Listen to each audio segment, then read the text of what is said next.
Hi, everyone. Good to have you. Happy to be here for our February webinar. I'm sure everyone is grateful for the cooler and wetter conditions this week.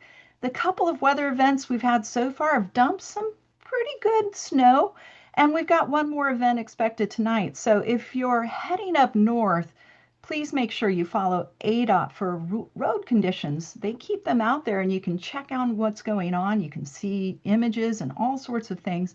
Make sure you stay safe. So then I did want to bring up that you may have heard about the avalanche that happened near Lake Tahoe this week. The latest avalanche in the Sierra happened on Tuesday, and it was near Donner Summit, and it sadly impacted a large group of backcountry travelers. Let's talk about how an avalanche can happen. There was some sugary snow that dropped in the Sierra in January, and that created a weak layer. The recent heavier snows that dropped on that weaker layer ultimately failed, and that's sadly what caused the deadly avalanche. So now let's go back to what Arizona's been dealing with. Last December was the hottest December on record for Arizona, as well as the West and Southwest states. And now looking at the last 2 months, so that's together December and January. Again, most West and Southwest states had their hottest December to January on record, including Arizona. Last year, so 2025, that was Arizona's second hottest year on record. 2017 is still the hottest year on record for Arizona, but now 2020 moved to the third hottest year for Arizona. So, just looking at January, it was definitely a warm month for Arizona. Pinal had their fourth hottest January. Mojave, Yavapai, Maricopa, Yuma counties all had their fifth hottest January on record. Apache, Greenlee, Santa Cruz counties, they ranged the best for the state, but they had still hot conditions, landing with their 5th to 19th hottest January. Phoenix had their fourth hottest January. Flagstaff had their eighth hottest. Tucson had their 10th hottest January on record. Just to provide some context, last January, January 2025, that was the last time Arizona had a month that was colder than average. So now we're looking at precipitation.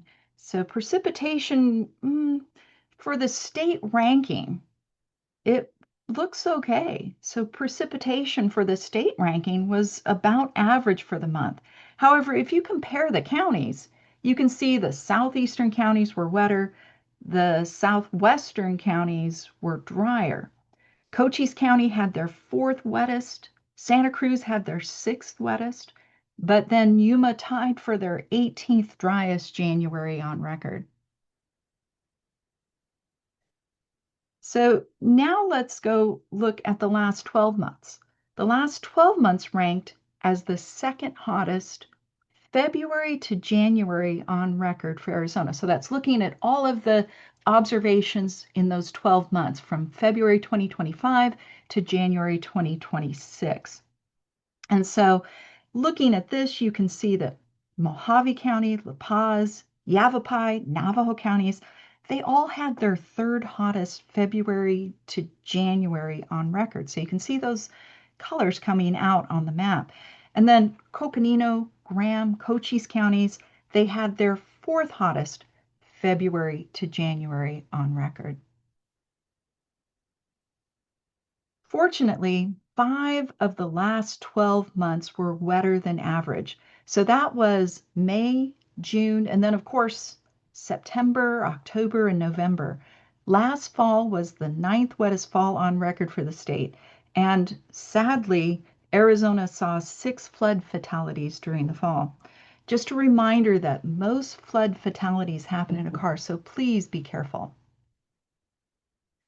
But then Considering our wet fall last year, water year 2026 got off to a great start. And even though December was once again dry for Arizona, the water year is still above average and is sitting as the 43rd wettest October to January on record for the state. For last year, for those same months, so let's look at October 2024 to January 2025, that was the fourth driest on record for the state. You can see that short-term drought did improve by the end of 2025. And then in January this year, all of the extreme short-term drought was removed from Arizona. Snow water equivalent, or SWE, is still below median for the Colorado River basins. The median is that green line you see on the chart. SWE is the amount of water that's expected from the snowpack. So it can give an idea about how much water might move into the Colorado River. The green dot that you see on the map at Flagstaff, that's Snowslide Canyon Station. It's located at 9,720 feet on Mount Humphreys. They've had the largest snowpack change so far for Arizona. For the last couple of years, Arizona's received more snowpack in March and April than in December and January. So fingers crossed we can get some more snow next month. I did want to bring up the CPC outlook for March. So even though the March outlet looks like, and it shows that Arizona's leaning warmer and drier, it doesn't mean we still couldn't get one or two events next month. You know we'll all be watching. The last thing I want to show you from CPC is what we're seeing with our ENSO conditions. So CPC currently has a La Nina advisory out, and there's a 60% chance that this will move to ENSO neutral conditions kind of February to April. There's a 56% chance that ENSO neutral conditions continue through summer. Arizona has a better statistical relationship between ENSO and winter precipitation. So, as usual, we'll keep our eyes on how things progress toward the summer. We always appreciate making sure Arizona has the latest information about our weather, water, and climate. And you can always get those details on our website, and that's azclimate.asu.edu. So check that out. But next, I'm going to stop sharing and we're going to invite our speaker. Our guest speaker is Dr. Ryan Heitzman, and he's helped develop an exciting new tool for Arizona. That's the Phoenix Dust Storm Scale. So thanks for talking to us today, and hopefully everything is going to work for you. I'll let you go ahead and get in, Ryan, whenever you're ready. Oh, awesome. We can see it. It looks great.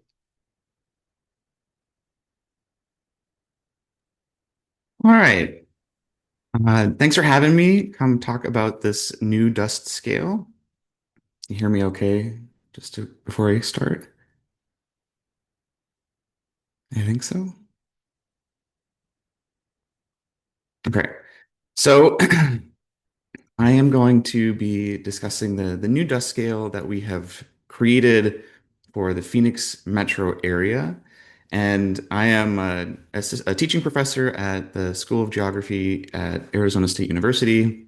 And I am just one of the many authors that participated in creating this scale. Here's all the authors listed from the paper that we published about this scale. We had a total of 22 different authors from 12 different groups or agencies, most of them coming from central or southern Arizona. And a large amount of them are researchers. We have some forecasters and ex-forecasters on the list as well as some local media too. And so the idea behind this scale initially and why we had so many collaborators is we wanted it to be a collaborative process. We wanted for a way that would reach all these different groups as well as reach the public too, this outreach focus. And ideally, we wanted to try to keep it relatively simple so that it's accessible to the general public as well as be useful for research purposes and for management purposes. And so when we look at, why do we have this new dust scale? There are a few reasons. The first one that I'm going to discuss, and I'll discuss a little bit more in depth in a little bit, is that Phoenix is a relatively unique location in terms of the availability of air quality sensors, as well as its location relative to the types of dust events that we have. So, compared to other dust um, locations around the world, dust-prone areas, Phoenix is much more aligned with convective dust events, those that come from thunderstorms, whereas other parts of the world, for example, the Arabian Peninsula, Northern Africa, where we have these dust events, haboobs, for example, those are often much more synoptic in nature. So they're more driven by larger scale wind events as opposed to something more small and convective like we have here with our monsoon thunderstorms. So I'll briefly talk about this in the next slide, just the differences, so we have a basic understanding of that. But of course, another of the main reasons that we wanted to make this Phoenix dust scale is to provide a method for public outreach, increase education for dust hazards, for awareness after the events as well. And then that can be tied to the management of some critical infrastructure, things related to health and well-being, transportation around the Phoenix metro area. And then, of course, ideally, we also would open up a way for research to look at some of these dust events over time. Might they be changing? Where is the dust coming from? And how do they align with these different intensity levels that we've created? So, real quick, just to give you an idea of a majority of the types of dust events that we see in Phoenix, many of them are going to be, like I said, related to some convective activity. So, thunderstorms are moving through southern Arizona, and when they collapse, they can create what's called a gust front. And so you have this rising thunderstorm. Eventually, it begins to dissipate, and that rain cooled air will hit the ground and send out a strong gust front. And if it's been dry over the past few days and very hot, like it is during our monsoon summers, that gust front is going to pick up dust, and that'll blow it forward. And this is the leading edge of that dust storm. And so here's a pretty iconic example of this type of event. You have a dissipating thunderstorm. You can see these kind of wispier clouds up at the top. This is what you're looking at here is the Salt River Pima Maricopa Indian community out here, kind of on the left side. There's Camelback Mountain down here on the bottom of this picture. We're looking kind of south. But we see this dissipating thunderstorm. A gust front is pushing out away from it.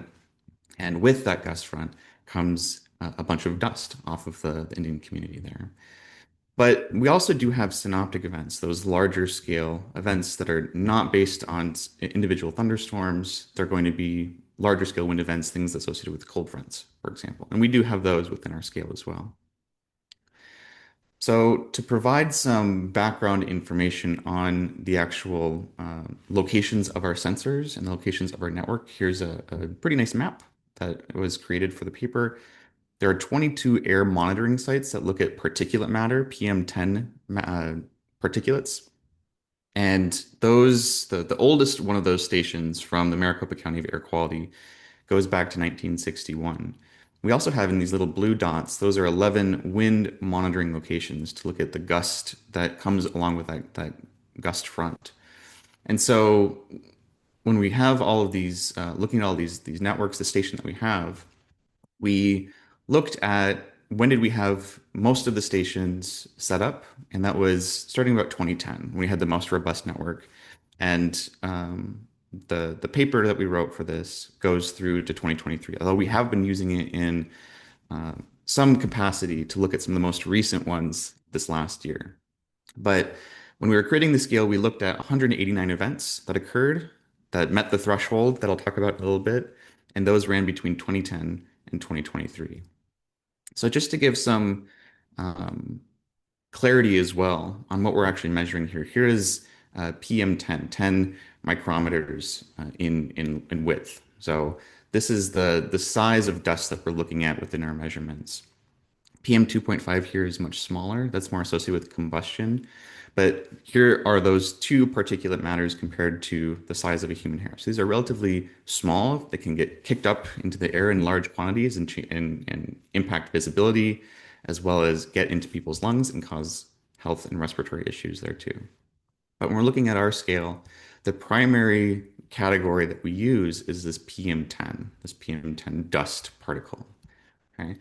And so here's actually what we have as our breakdown for our dust scale. And I'll go through this here one by one. The primary category, trying to keep it simple, is looking at the minimum PM10 concentration. So each scale here, each number here, category 1, 2, 3, 4, 5, is associated with how much particulate matter is within the air at that given time. And these particulate matter sensors measure on an hourly average. So if we have a dust event that is 1,000 micrograms per cubic meter, that's the hourly average that we have for that station, then that would be a category 1 scale. And then it goes further and further up the scale. If we have a much more robust dust event, it's going to have much more dust in the air. And as a result, the concentration will rise, and so will the dust scale. But of course, there's more to consider beyond just dust concentration with the hazards that come from a dust storm. And that's where the secondary categories come in. So beyond just a high concentration in one area, we also wanted to look at, well, what is the spatial coverage? How much of the Phoenix metro area is actually being impacted by this dust event? So what we have here is a widespread dust event, and this could be independent. So you could have a category 1 or a category 5 that would meet these secondary categories, but they give extra context for the event. So if we have a spatial coverage of stations, if over half of our stations exceed this value, 500 micrograms per cubic meter, that would be a widespread dust event. The reason we chose this value 500 is because it's not directly tied to this primary category, but it is tied to the background concentration maximum that we have in the Phoenix Valley. That's usually associated with the brown cloud, the smog cloud that we get on some mornings. And so we wanted something a little bit higher than that. That would be beyond the threshold for something that's more associated with pollution and air quality, not related to dust. So we've got primary dust, we've got the spatial coverage. The next one we have is duration. How long is the exposure to this dust event going on? Right? So over a 3-hour event exceeding 500 micrograms per cubic meter would be a long duration, whereas under 3 hours would be a short duration. And of course, associated with that gust front is wind gust. And so we wanted to see are the winds that are kicking up the dust that might be down on I-10 on the way into Phoenix from Tucson, for example. Are those winds actually making their way into Phoenix? And if so, we have this threshold of 25 mile per hour wind gust. If so, then they would be classified as a high wind event. Okay.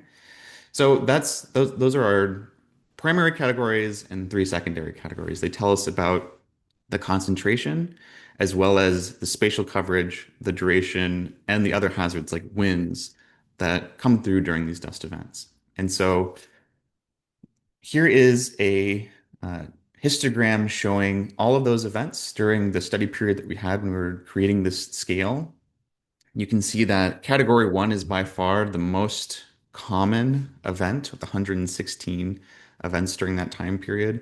But the other thing I want you to take a look at a little bit closer is these colors here. Basically, what we're looking at is the darker color within this histogram bar is roughly associated with more widespread, longer duration with wind gusts. And so what we see in category 1 is a fairly decent distribution of these different types of wind events, isolated versus widespread, short versus long duration, high wind gusts versus no wind event, basically.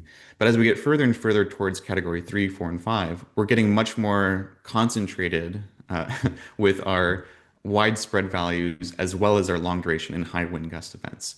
The 3 category 5 events that we had during the creation of the dust scale were all this kind of most, I guess, powerful or most impactful dust event of a widespread long duration and high wind gust event. So speaking of which, if you've been here long enough, or if you've ever kind of looked at anything associated with dust events in Phoenix, you might have seen or lived through or heard of this iconic event that we had back in July 5th of 2011. This was kind of global news, essentially, as this took off. It was very impactful in terms of just visibility around Arizona, around much of the United States and much of the world. It was a huge dust storm. And so this was kind of our baseline when we were looking at creating the dust event is we know that this one was the big deal, was a big deal. And so we wanted to make sure that it fit in with the categories that we had as well, and it did.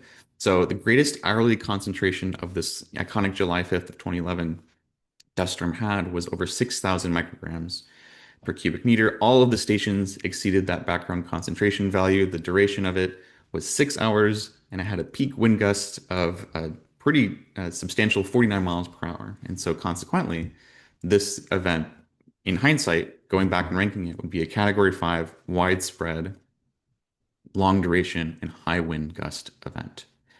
So basically, the most impactful of all of our categories. Okay. And so here is another table that we had from the paper. It shows a distribution of some of these storms. We have category 5 down to category 1. And uh, many of these were largely chosen just for the availability of photographs. But I want to highlight two in particular within this example of these dust scale categorizations, and that is category 2 and category 1. So let's look at category 2 first. If you look at it, most of our events that I've talked about so far and that were in the previous slide were for monsoon related storms in June, July, and August. This one was in November. So the scale actually is able to do a categorization of non-monsoon events. This was a strong wind event that moved through Phoenix for multiple hours. This was a 6 hour event, 33 mile per hour wind gusts with concentrations nearing 3,000 micrograms per cubic meter. But this happened in November. So this was not associated with monsoon season, but it was associated with a strong dust event that was widespread, and it was a long duration event as well. And then the other one I want to bring attention to is this Category 1 event here. This happened in 2012. It only peaked at about 1,000 micrograms per cubic meter. 33% of the stations exceeded that background value. It only lasted for 2 hours, although it did have a good wind gust event. So it was a Category 1 isolated, short duration, high wind event storm. But if you take a look at it, it looks, visually at least, pretty significant. It looks pretty menacing, I suppose, even compared to this Category 3. So why the difference? Why the Category 3 versus Category 1? Well, big one, as I'll get to in a second here, is that visually, the dust scale is not looking at the visual representation, but also this one shows a dust storm that was pretty well south of Phoenix at the time that this picture was taken.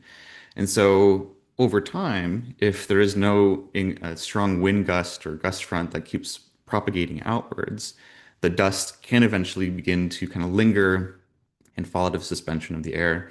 And the dust might not be as concentrated as it reaches its way to Phoenix. And so this shows that we might have a strong dust event south of Phoenix, but it might not make its way up into it and consequently won't be ranked as high because it's not having that impact on the Phoenix metro. So that brings me to a notable event from last year. And this was August 25th of 2025. And this was on appearance, actually.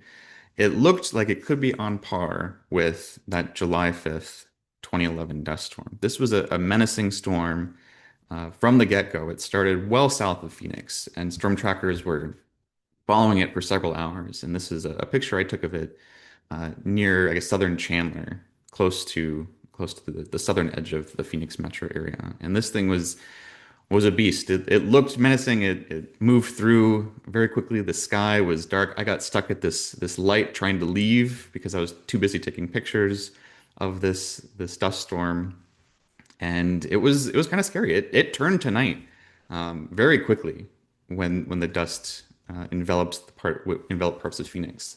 Here are a few other pictures by Michael Obinski as it's moving its way into Phoenix, and this was kind of a monster of a storm. It looked like, but here's it approaching the airport as well. It's another picture by Mike. And what ended up happening though is after the event, we took a look at the data that we had, and it ranked out to show that the peak hourly concentration was just over 2,000 micrograms per cubic meter, meaning that it was only in quotations, only a category 2 widespread, short duration, high wind gust event. And so, at least for me, in kind of South Tempe, Chandler area, it came through, turned the sky to night basically, but only for a short period of time. Within a few minutes, for many locations around Phoenix, rain followed pretty quickly after. And so what that did is because it's an hourly concentration, hourly average concentration that we have for our dust instruments, it actually, in essence, kind of brought down that peak value that we might have seen pretty immediately. And so there was some discussion about this, that maybe this is a limitation to the Phoenix dust scale. And it is true that it would, because of the limitations of the instruments, it would limit the total, that peak value that we might see at a given location. But it also aligns well with the idea, one of kind of the core principles of the dust scale is that it was really focused on sustained exposure to dust hazards. How long is visibility low? How long are people exposed and breathing high concentrations of dust?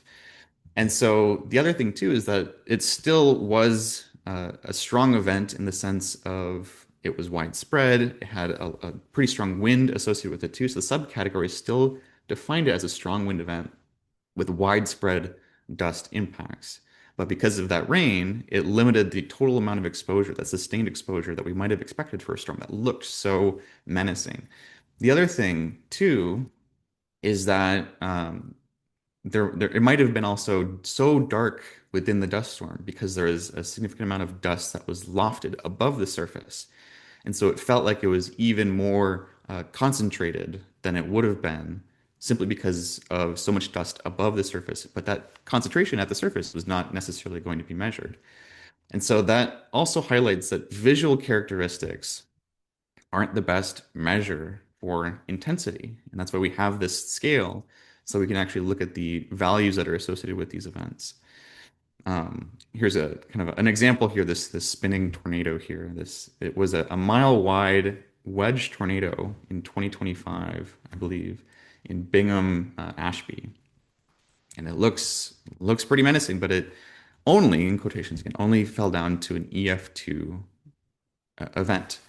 And like tornadoes, this Phoenix dust scale is meant to be a post-event analysis. Even though it might look menacing, we need to wait until after we have the data and look at it to actually understand what the impacts of the dust storm were going to basically were. And the other thing, kind of tied to the EF scale, the enhanced Fujita scale, is that the Phoenix dust scale isn't always necessarily set in stone. This thing could change. This is we're starting it off right now. We're hoping that it works, and if it needs to change, kind of like the enhanced within the EF scale, then it could be changed. It's not set in stone. It is a dust scale set in dust, I suppose. So when we look at what's coming next for the Phoenix dust scale, well, the big one that is probably most applicable to this group is we're hoping to have a website ready for the summer monsoon season. We'll have ideally some brief write-ups and data available to the public within a day of the event. We'll also have hopefully some archives of some of the big events that we want to talk about to show off these different values from category one to category five. And that the deadline that we have for that within our working group right now is before the 2026 monsoon season, so sometime in early June. And then also, if you're interested in pursuing research using the scale, looking at how dust is changing, where the dust might be coming from, that is obviously something that is applicable for the scale going forward. So that's all I have for the Phoenix dust scale. I appreciate you joining and listening. And if you want to take a look at the article itself, this QR code links to the BAMS article. If you'd like to contact me, there is my email as well. Thank you so much. Thanks so much, Ryan. That was excellent. Really enjoyed hearing all of those details. If you'd like, if anyone has any questions, we're happy to have Ryan answer any questions. Is that okay, Ryan? Yeah, of course. All right. So you can put those in chat. That would probably be the easiest way to go ahead and do that. While we wait for that, I'm going to go ahead and stop recording and am so grateful in all that we've learned today. So really appreciate that. Thank you very much.